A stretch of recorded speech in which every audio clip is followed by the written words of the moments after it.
and thank you for hosting us here. The next lecture is a very important and interesting one. To begin with, it's going to be a video lecture. And the person who's going to give this lecture is Professor Yoshua Bengio. He is the scientific director of Mila, the Quebec Institute of Artificial Intelligence, which is the world's largest university-based research group in deep learning. Now, Professor Bengio this year won the Turing Award together with his two partners. And in many ways, this is a person in charge for the success of machine learning in the past years. So, without further ado, please welcome Professor Bengio. Hello, my name is Yoshua Bengio, and I'm going to tell you about deep learning for high-level cognition. I would like to thank the organizers of the AI Week at Tel Aviv for inviting me, for giving you this presentation about something I'm very excited about. So let's get started. Let's start from where we are with deep learning. The progress we've made in this century is amazing in many areas. And some people think, well, maybe we can just reach human-level AI by having bigger models, larger data sets, faster computers, and so on. Well, maybe they're right, but I don't think so. I think that we need to add more tools in our toolbox. We are really far from human-level AI, not just in a quantitative sense, but I think in a qualitative sense, we need new concepts to deal with things like much better sample complexity, avoiding the kind of stupid mistakes that we see those systems make, or adversarial examples. I guess what I'm going to try to convince you about is that we can make these advances in a way that builds on top of the current deep learning, and especially the recent work on attention in the last few years. So, you know, deep learning from the beginning, in the beginning of the century, was about how we can learn high-level representations that capture the kind of concepts that we manipulate consciously, that we communicate with language, going from low-level things like pixels to these high-level representations. And the notion of disentangling was, well, can we think of these as explanations, factors that need to be separated out from the raw data? And this separation, now we're starting to think of, it's not just separating the variables, but also separating how these high-level concepts interact with each other. So this notion of modularization and how this can be important for things like transfer learning, adaptation, continual learning, and so on, is coming more important in machine learning.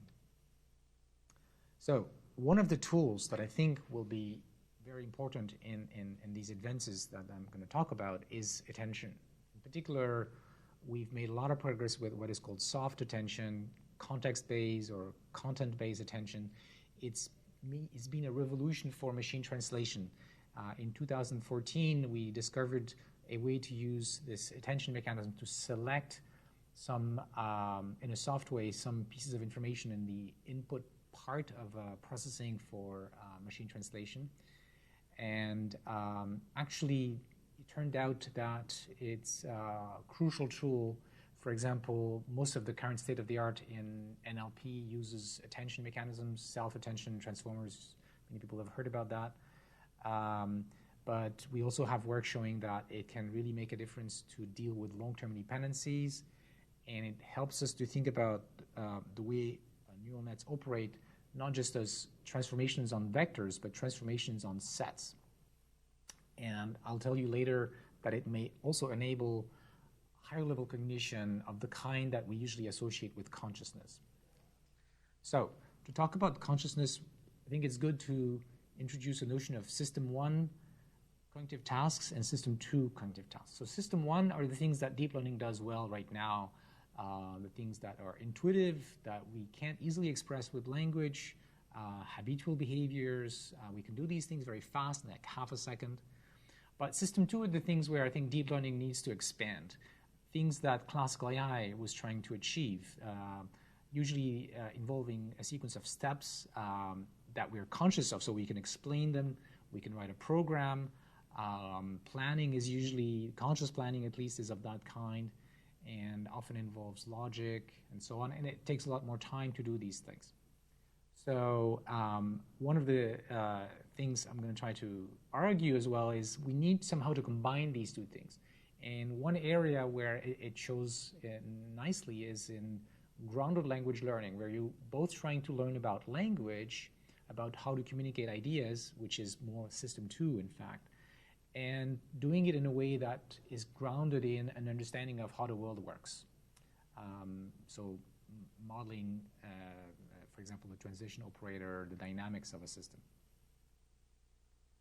Now, let me go back to consciousness and thoughts and abstraction. As I'm trying to say, attention mechanisms are a key for this. And so why is that? If you think about what a thought is, it's a very low-dimensional object. It involves very few aspects of the whole state. And so we need to select those aspects. This is where attention mechanisms can be used. So the fact that we can do it with soft attention means we can train the whole thing end to end. Now, consciousness more generally is a very loaded term. Some people don't even dare use the C word. But I think it's time that machine learning investigates the functional capabilities of consciousness. Cognitive neuroscientists have been studying consciousness for now the last 2 decades at least, and it's something that we're starting to understand better, and that is a serious subject for scientific inquiry. But what is missing is formal understanding of the particular theories that researchers in that field have come up with, and I think putting them in the context of machine learning would really help us. So there are different aspects of consciousness, and today I'll mostly talk about the first aspect, which is related to attention and then access consciousness. When you focus on a few aspects of the world, you attend to a few things, and you can maybe project also yourself into future aspects of the world in say, imagination or planning. But there are other aspects like self-consciousness, which is just one aspect of the state that you can be conscious of. Social consciousness, your role and part of the group. Subjective perception or qualia, which has more to do with how we represent information in a context and dependent and personal way. But I'll focus most on the first aspect. And so I wrote this paper a couple of years ago, which is more like a white paper, like a proposal for research on consciousness in machine learning, which suggests that when we think of deep learning systems and a high-level representation, when we think of the conscious aspect of it, we probably want to have 2 high-level states, right? So the usual very high-dimensional state, which contains all of the factors, all of the variables that we could potentially focus on to bring up to consciousness. And then the conscious state, which is a much lower dimensional thing, that contains those aspects that have been selected for to be part of a thought, and that will dominate further processing. They will condition very strongly further processing, further perception, further action, planning, and imagination. I call that paper the consciousness prior because I think of this selective attention on a few elements at a time as a way to constrain the model of the world at that level of representation, at the top level of representation, so that it involves many of these interactions between variables, but each of these interactions involves very few variables at a time.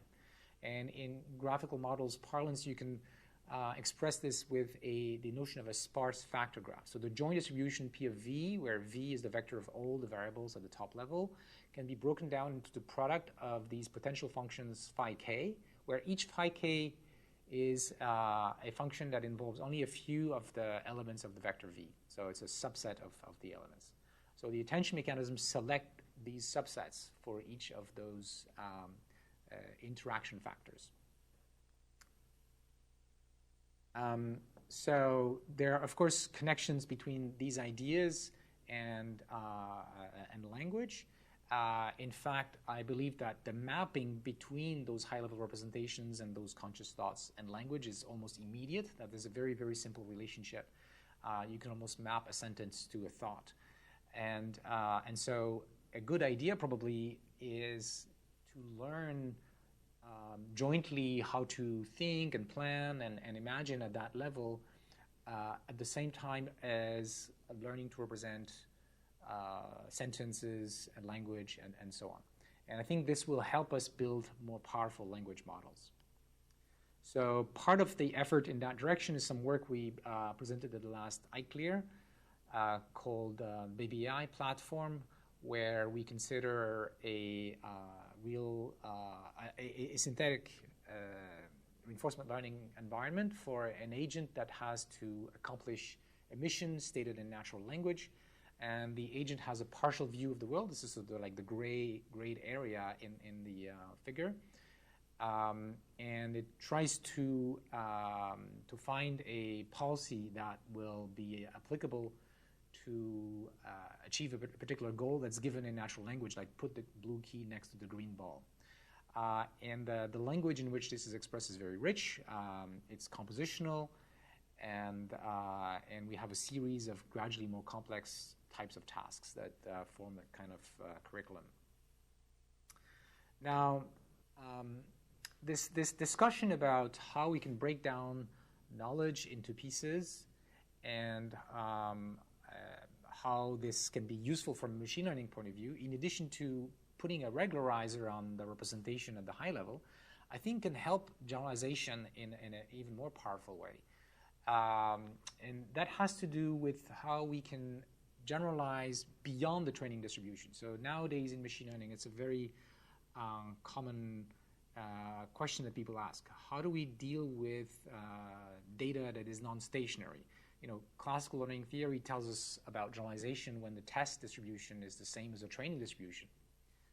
But in many practical settings, we want machines to generalize out of distribution, not to something completely random, but somehow something related that maybe reuses the same concepts in novel ways.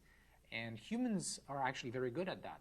Linguists call this systematic generalization. We are able to combine the words that we know, the concepts that we know, to form sentences that describe a reality that is very unlikely under the training data we've seen. So if I tell you a story, like a science fiction novel, you can easily imagine what it's about, even though you have never experienced anything like that, and it's very unlikely in the real world. So, so one of the important theoretical questions is, how can we even formally talk about generalization to a distribution that's different from the training distribution? Well, one direction that I'm proposing is inspired from ideas from causality. So, for example, in the book by Peters, Jensig, and Jobkov, 2017, on causality, they discuss this notion of independent mechanisms. Basically, the idea is that we can describe the world by the composition of these independent mechanisms that are composed in order to form a particular phenomenon. And what makes them independent is that knowledge about one mechanism, how it works, its parameters, doesn't tell you about another one. What it means is that if something changes in the world, for example, there's an intervention by an agent that modifies one of the mechanisms, then you don't need to worry about the changes in the other mechanisms. Of course, the variables that are being passed around, the output of one mechanism can become the input of another one, those will carry information across the whole network of these mechanisms. And so one of the interesting questions is, how do we discover these mechanisms? How do we factor the knowledge about the world into these independent pieces? And that's one of the questions we've been looking at over the last year. So in order to better get a sense of how we could do that, we can think of modular neural net architectures or modular graphical models, where the knowledge, which is going to be in, say, the parameters of each module, is going to be independent. So separate, each module is going to have its own parameters. And then we can think of what happens if we had the right factorization of knowledge, when one of these modules changes, and that will create a change in distribution. So now we're introducing a particular hypothesis about how the world can change from one distribution to another distribution. And the hypothesis is that the change is localized, meaning that only one of the modules or a few of the modules change, whereas the rest doesn't change. So now we're talking about a hypothesis which help us make sense of a possible ability to generalize to this change in distribution. Presumably, when we see data from the modified distribution, what we'll need to do is do either inference to figure out what the change was, or adaptation, with given some examples in the modified distribution, to figure out what the change was.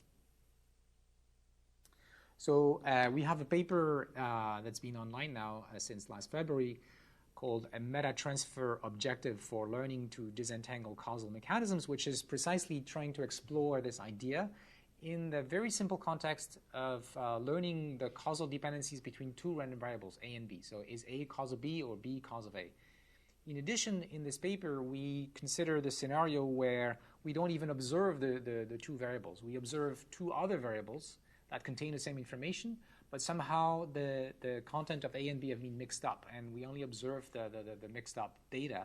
So it's like we are observing the pixels in an image, and we're trying to recover what are the causes. And this is important because if you're trying to discover causal relationships between pixels, you're not going to find anything. Like, pixels don't cause each other. The real causal variables are sort of these high-level variables that we're trying to discover.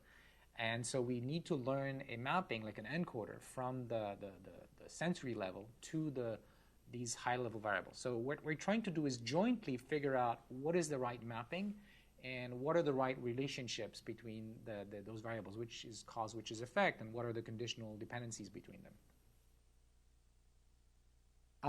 More recently, we've put out another paper along this line of work called Recurrent Independent Mechanisms. And this is exploring more on the modular side. In other words, how do we decompose a big neural net? Here it's a recurrent net in such a way that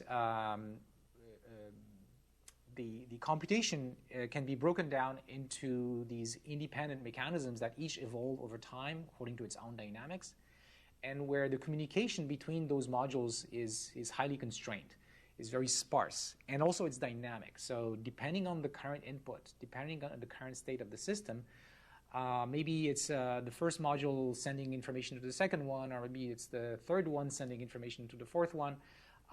We have this dynamic connection pattern between the modules. Furthermore, instead of communicating in the usual way like in neural nets, and you could think of just like zeroing out some of the connection patterns with attention mechanism, in addition to that, the information that these modules communicate are more like objects, key value pairs. And so this is something you find in transformers, for example, and really we find to be very important to move the whole processing style of neural nets from vector processing to processing sets of objects. It turns out that having this modularity helps to generalize out of distribution. So we have a number of experiments in the paper where we train on, say, sequences of a particular length, like 50, and then we measure out of distribution in the sense of longer sequences of the same type, or in the case of images, larger images with the sequential MNIST set up. But we've also tried this on Atari, where we took a benchmark that's based on LSTM and PPO and just replaced the LSTM in the code by our RIM recurrent nets, and found an improvement over most of the games in the Atari suite. All right, so we're getting close to the conclusion of this presentation. There are many tools that we are looking at in order to extend deep learning to high-level cognition, and more generally to bring more compositionality into deep learning. So Metalearning is important because it's a framework, a training framework that allows to adapt quickly to changes in distribution. The idea of having a number of modules which interact sparsely with each other that's connected to this consciousness prior notion that I talked about.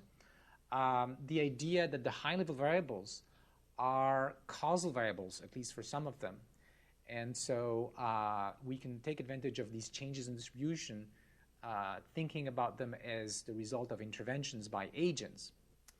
And finally, I didn't talk a lot about it, but how we can do this extension from system 1 to system 2 by learning a world model in which the high-level variables correspond to the kind of semantic concepts that we communicate with language using grounded language learning.